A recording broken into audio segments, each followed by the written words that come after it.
אנחנו עכשיו עוברים על התוכנית באנגלית, ואני רוצה להזמין את רון וייסמן. We're moving on to the English program. אלה שדוברי עברית יכולים להישאר, יש פה מוזיקה נהדרת וגם דברים חשובים שיאמר ולני גולברג והאחרים שידברו. ורון וייסמן שכתב שיר על הרב כהנא מתכבד להגיע. רון וייסמן.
These are the kings and the queens, sheltered under his wing, sleeping by the fire under the moon about I am. And these are the kings and the queens. Today you call them extreme, but these are the kings and the queens of Zion.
you understand nothing. You still act like a mouse and the cat's got your tail. You think maybe you'll spring with some other cats swearing off it. Oh, maybe you'll spring another cat out of jail. But the cats are on the loose and they're looting your house. You said, don't you know who I am? Remember me? They say, yes, yes, yes.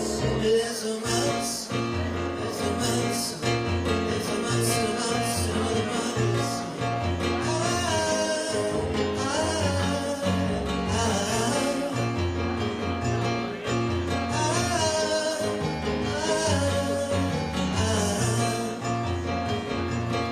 You hear the watchman at the gate, but you refuse to listen.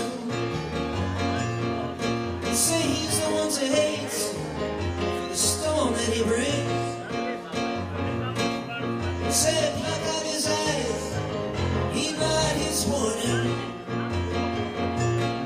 Then bring his blood-stained coat to the cats as an offering.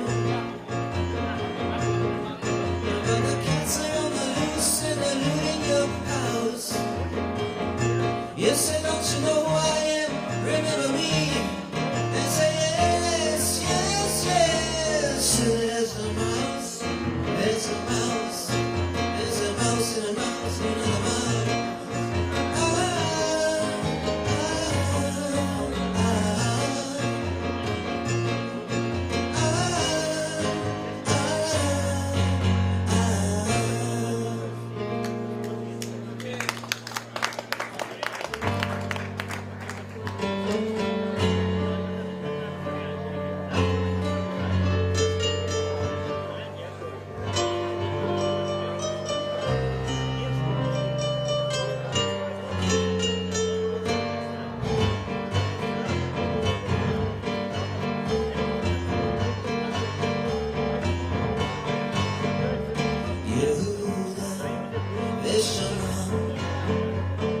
Rise up like the dawn, praise the Shem on high. Tell the world we'll never die. Yehuda Veshomron, the weak will triumph against the strong. And they say we'll be crushed like a fly. In the end they say we'll never die.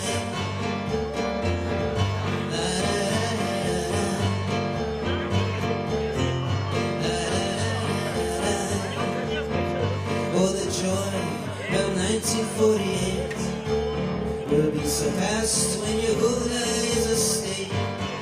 All the assassins perplexed, they will cry. How can it be the one we killed, he never died? Veshomron will rise up like the dawn and praise Hashem on high. Tell the world we'll never die.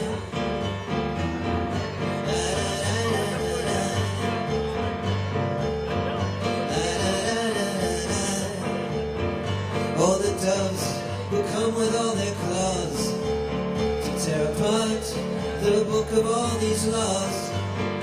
In the end, they too will learn to fly and tell the world we'll never die.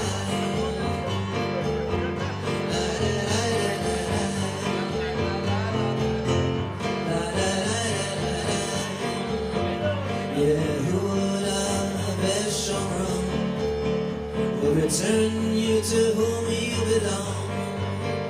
For our hand is the hand of the one on high, who tells the world we'll never die. Tells the world we'll never die.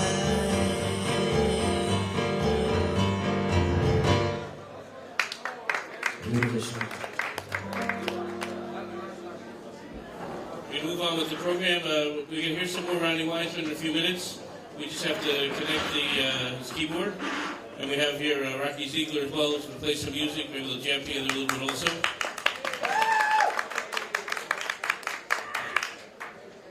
Lenny, is Lenny here? Lenny Gulberg? Anyone see Lenny Gulberg anywhere? Okay, in the meanwhile, while Ronnie's swapping pianos with Ariel Zilber, while we're waiting for Lenny,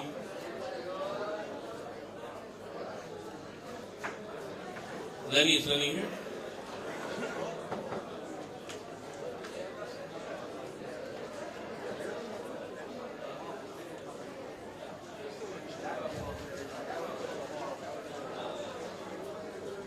I'd like to introduce someone who needs no introduction, who was a close friend of Rabbi Benimin Kehana and a student of Rabbi Kehana and of Rabbi Benimin Kehana, Lenny Gulberg.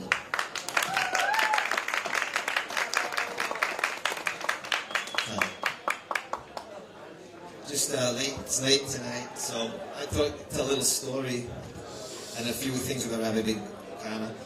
We know, Benimin's, one of the things that we're remembered for is his writings. He was a tremendous writer, and he had this Parshat Shavua that came out every week for about 12 years.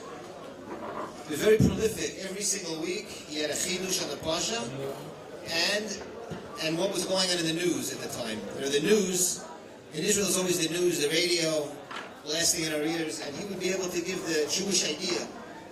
And I'll just give you an example of the brilliance he had. First, I'll just give you an example.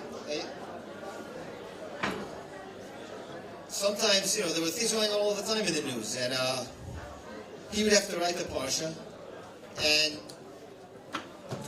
interpret the news in the light of the Jewish idea. And now, by the time you write the Parsha sheet, by the time it's ready for the printer and you distribute it, the news is over already. 10 days have passed. It's already old news, especially in Israel. Every day is like a new thing, totally. People forgot what happened, so he'd have to wait till the very last second what was hot in the news. He would write it down. Now, I was his translator. I translated to English, so I had to wait to see the Hebrew, so I could, in the middle of the night, do the English, because it's going to the press, to the printing press, so we can get it out on time for the Parsha. So the Parsha Shavua, that was done fairly early, but the news and commentary, we had to do it the very last second. So I just wanted to give you one example of something he wrote, and it's a subject I'm choosing because it shows how his ability to analyze the news. His mind was so clear and unadulterated. It was so pure and uninfluenced by anything foreign. He was able to look at what was going on in the news and to put the Jewish idea stamp on it.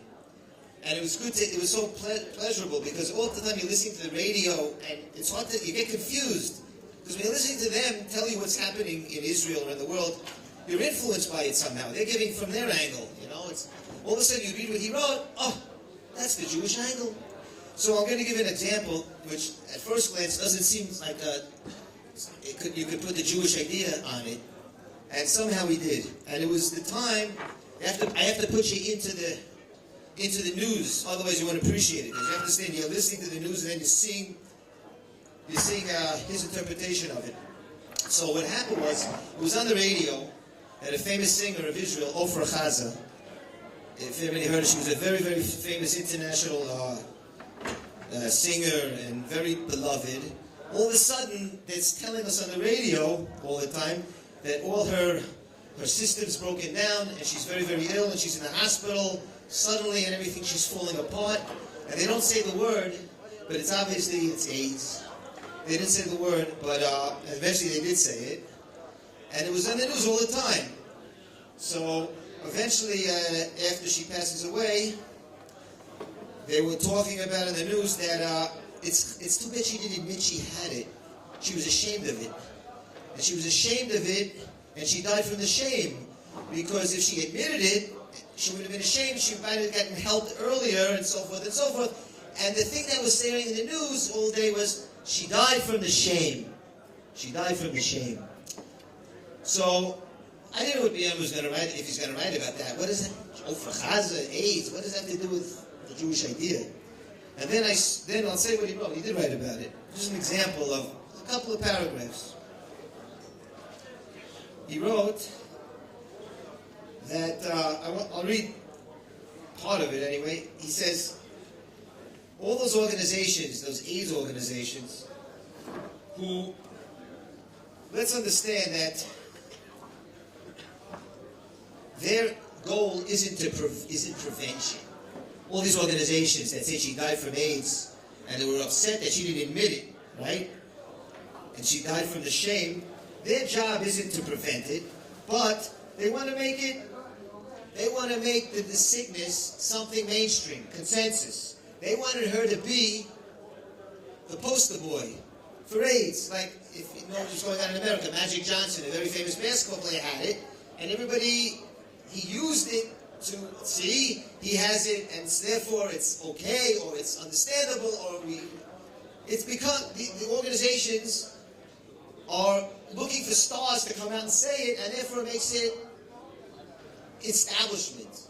And that's the goal of these organizations who are saying she died of AIDS. In other words, they looked at what happened to her as a missed opportunity. If she admitted she had it, it would have been good for them, because she got it, and therefore it's okay, or it's acceptable, and therefore that was their goal. But the fact that she was ashamed, she didn't admit it, for them was a missed opportunity. And she died from the shame. That was the slogan. So then Rav Kehana says the following. Our sages say otherwise. It says in Masechet Brachot, anybody who commits a sin and is ashamed of it, he is forgiven for all his sins. How great is this attribute of shame? It can purify the person. It can atone for everything. Shame.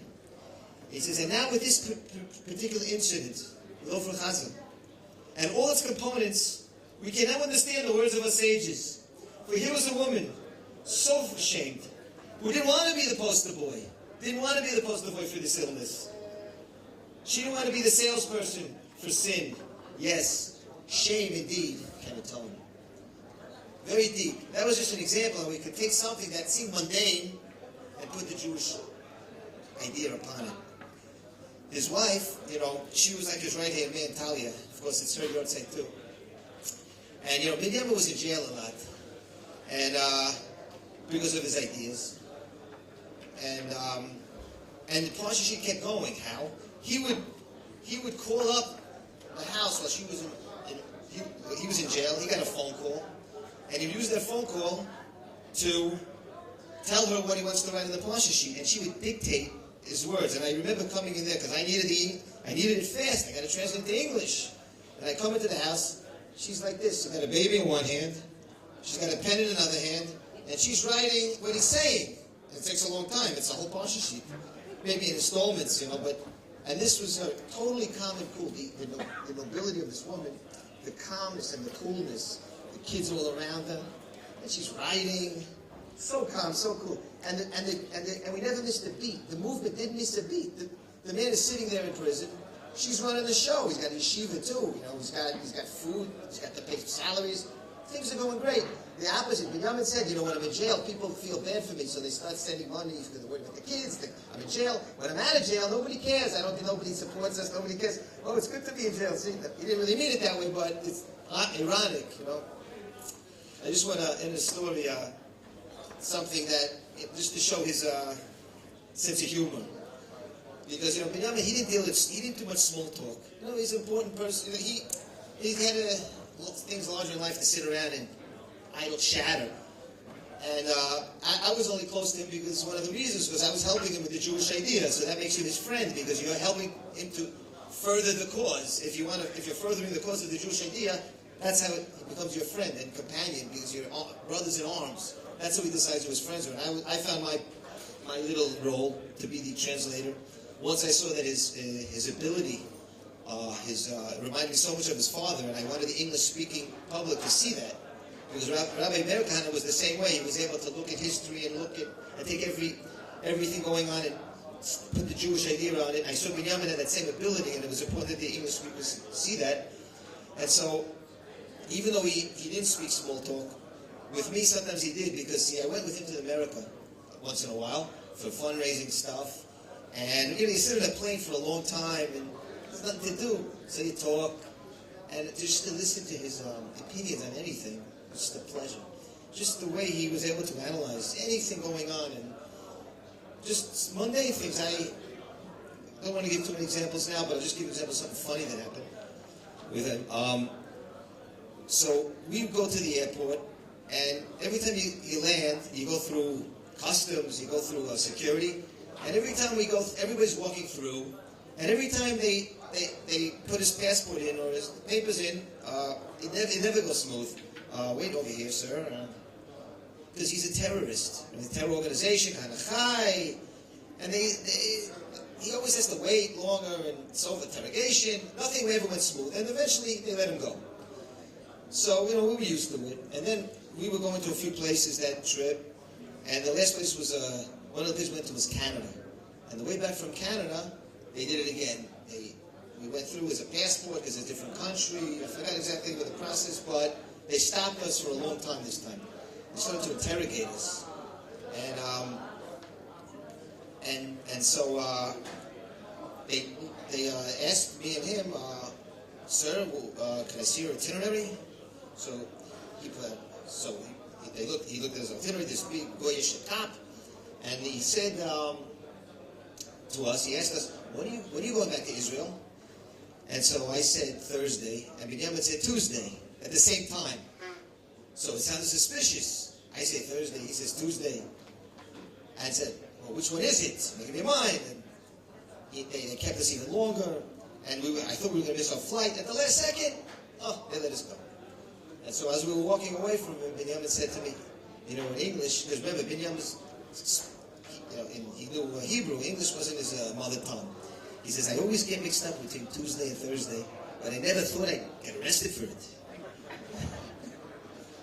In any case, I think we're missing, in these days where everybody's in their little alma almot and they're worrying about their private life, and excluding myself, that it was such a special thing to know great people who were beyond their personal needs and were able to care so much about Am Yisrael, Torah Yisrael, dedicate their lives to it, and not worry just about parnasah, and that's all we are. Most people, that's what dictates their every move, parnasah, and kedai, and so forth, and these were people who were so beyond that, and it was just an honor to be around people like that, and to help people like that, and Kehnä.